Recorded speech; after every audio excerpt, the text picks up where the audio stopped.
Quand et comment se défendre sans avocat? Il y a quelques années, l'Institut de droit pratique avait organisé des formations pour répondre à cette question. Des formations destinées à des professionnels qui accompagnent les personnes, comme des juristes d'association et des travailleurs sociaux. Et chose intéressante, elles étaient animées par des avocats qui acceptaient d'enseigner comment se passer d'eux. Nous étions même allés plus loin en organisant avec ces avocats des séances de coaching judiciaire pour préparer les justiciables à se défendre seuls lorsque la loi le permet, évidemment, et lorsque c'est pour eux la meilleure, la moins mauvaise, voire la seule solution de faire valoir leurs droits ou de se défendre dans un procès qui leur est fait. Cette vidéo sera plutôt simple et pas très technique. Elle sera complétée par d'autres vidéos qui vous expliqueront plus en détail comment saisir un tribunal, comment rédiger ce qu'on appelle un acte introductif d'instance, une requête, une assignation, pour vous expliquer quelles sont les obligations des parties entre la saisine du tribunal et l'audience, lorsqu'il y en a une, pour vous dire aussi dans quel cas il faut d'abord tenter une conciliation, du moins un mode alternatif au procès, ou encore comment se comporter à l'audience. Il y a deux questions dans le titre de cette vidéo. Quand et comment se défendre sans avocat? La première, quand? Déjà, quand la loi le permet. Ensuite, quand on pense en être capable. La question serait alors, qui peut se défendre sans avocat? Qui peut ou qui doit? Car on n'a pas toujours les moyens de payer un avocat.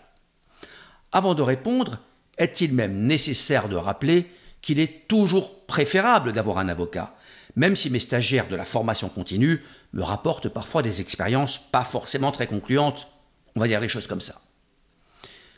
Ceci étant dit, sachez que vous pouvez vous défendre sans avocat dans la plupart des litiges devant le tribunal judiciaire dès lors que l'enjeu ne dépasse pas 10 000 €.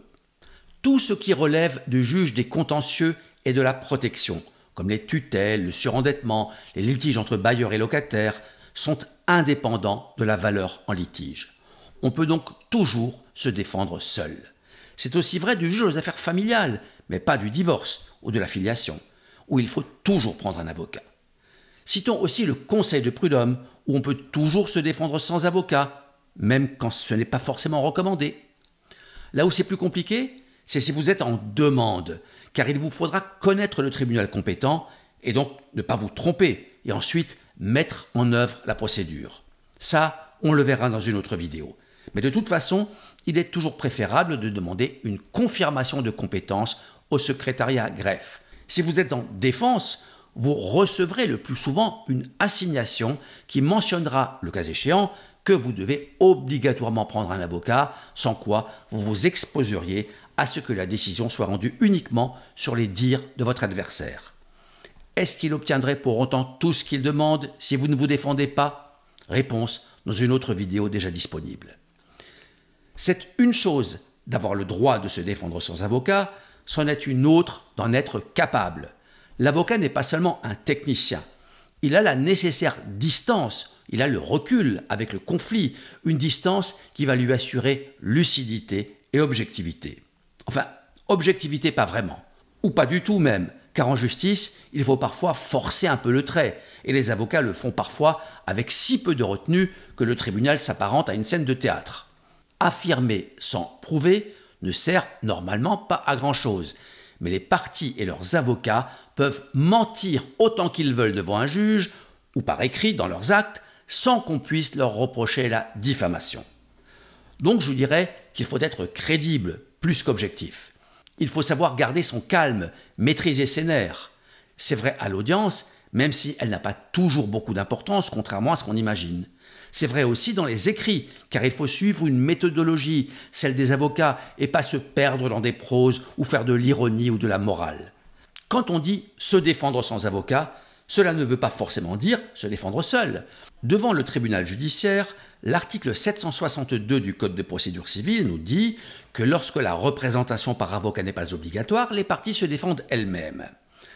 Les parties peuvent se faire assister ou représenter par un avocat, leur conjoint, leur concubin ou la personne avec laquelle elles ont conclu un pacte civil de solidarité, leurs parents ou alliés en ligne directe, leurs parents ou alliés en ligne collatérale, jusqu'au 3e degré inclus, les personnes exclusivement attachées à leur service personnel ou à leur entreprise.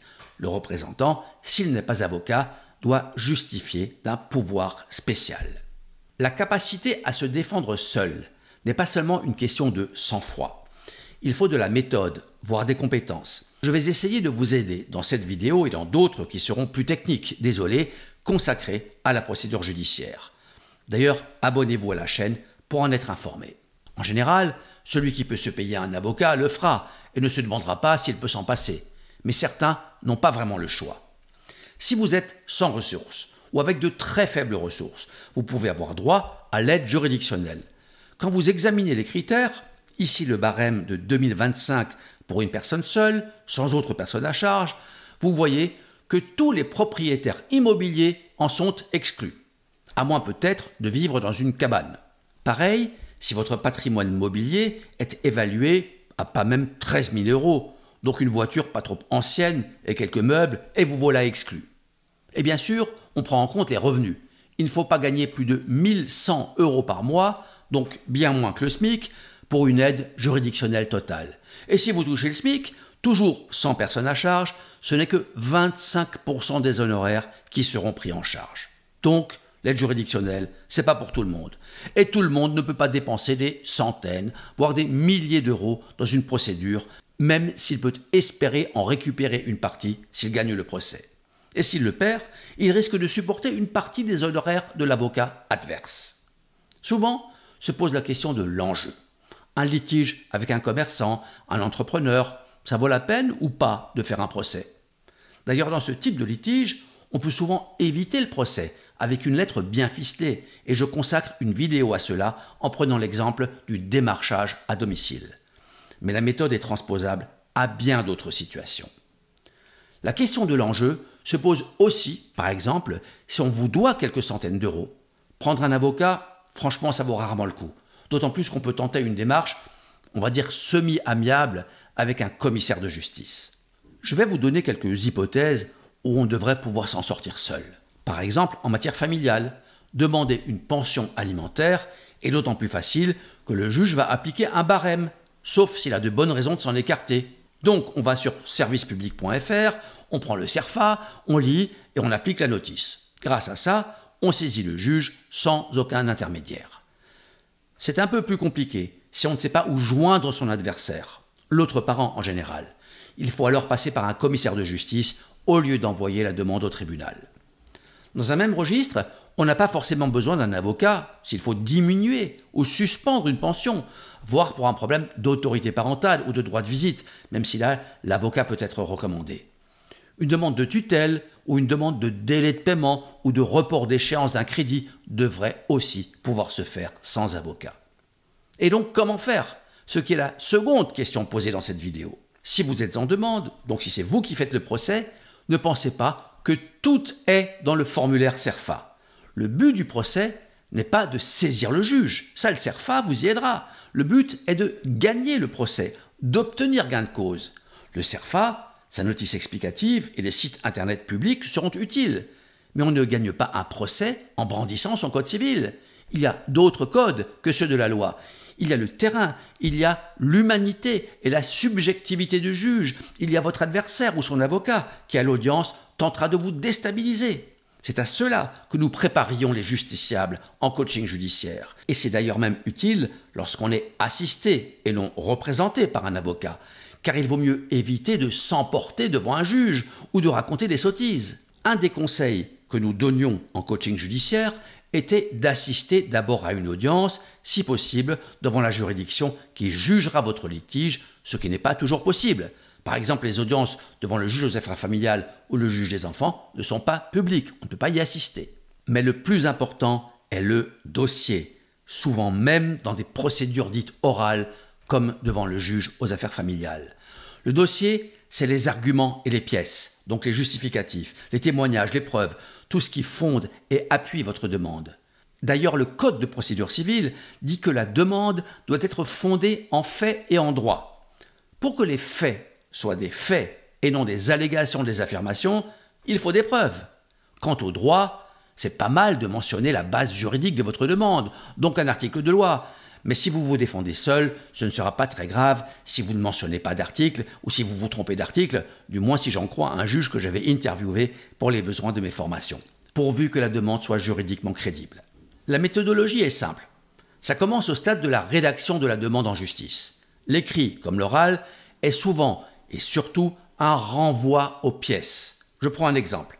Vous devez faire un procès au hasard à un garagiste parce que vous estimez que la réparation de votre voiture est mal faite. Vous écrirez à telle date, j'ai contacté le garage Ça Carbure, c'est pas mal comme nom pour un garage, pour effectuer telle réparation.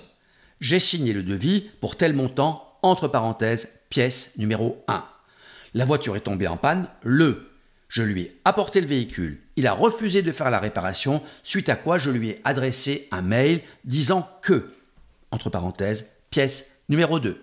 Comme il n'a pas répondu, je lui ai adressé une lettre recommandée avec avis de réception afin de le mettre en demeure de refaire la réparation, entre parenthèses, pièce numéro 3, etc.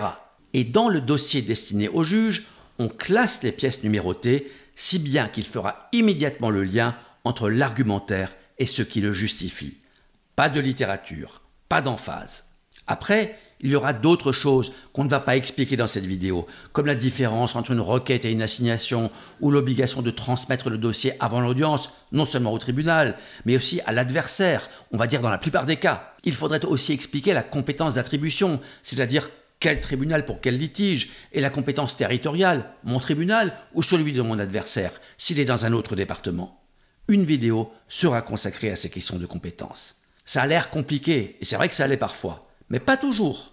Comme dit, c'est toujours mieux avec un avocat, mais parfois, ça peut valoir la peine de faire ces petits efforts lorsque le litige est très factuel et ne nécessite pas vraiment de connaissances juridiques, juste un peu de méthode.